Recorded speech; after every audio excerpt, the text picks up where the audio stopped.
In 2004, as the opioid crisis was taking off in the United States, McKinsey, the global management consulting firm, began selling advice to Purdue Pharma on how to increase sales of its opioid drug, OxyContin.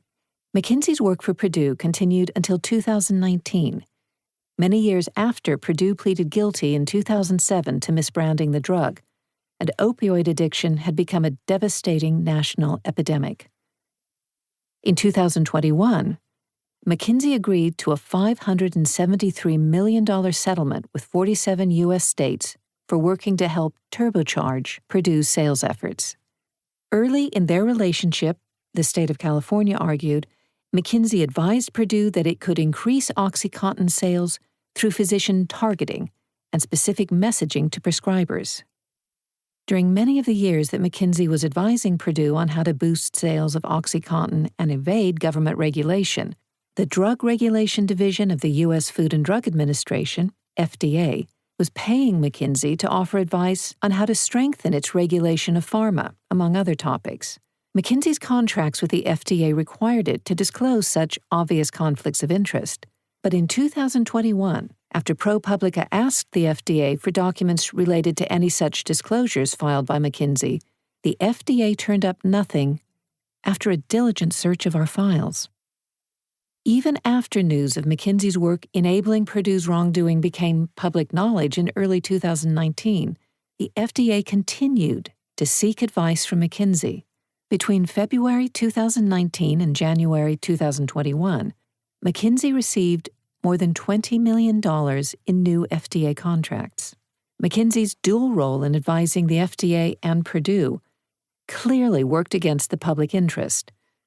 In 2008, after the FDA told Purdue that it planned to require the company to submit a drug safety plan for OxyContin, Purdue tasked McKinsey with devising a response to the agency. McKinsey proposed options in a PowerPoint presentation that included suing the FDA or banding together with other opioid producers, some of which were also McKinsey clients, including Johnson & Johnson and Mallinckrodt Pharmaceuticals, to fend off new FDA regulations. When Purdue chose this latter path, McKinsey helped implement the strategy, including preparing Purdue executives for meetings with FDA officials. Around this time, the FDA paid McKinsey to develop a new operating model for the Office Developing Drug Safety Plans. In 2012, the FDA issued a substantially watered-down version of the opioid safety plan, according to ProPublica.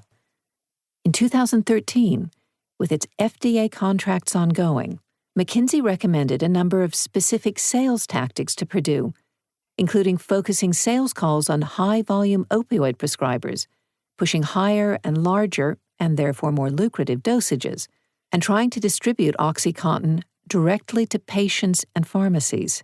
In 2017, McKinsey advised Purdue on how to incentivize pharmacies to write more and higher dosage OxyContin prescriptions that would actually capitalize on addiction.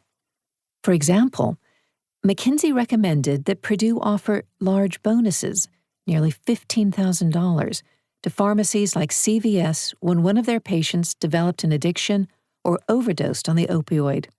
McKinsey was using its immense talents to help Purdue Pharma sell more pills, and it worked.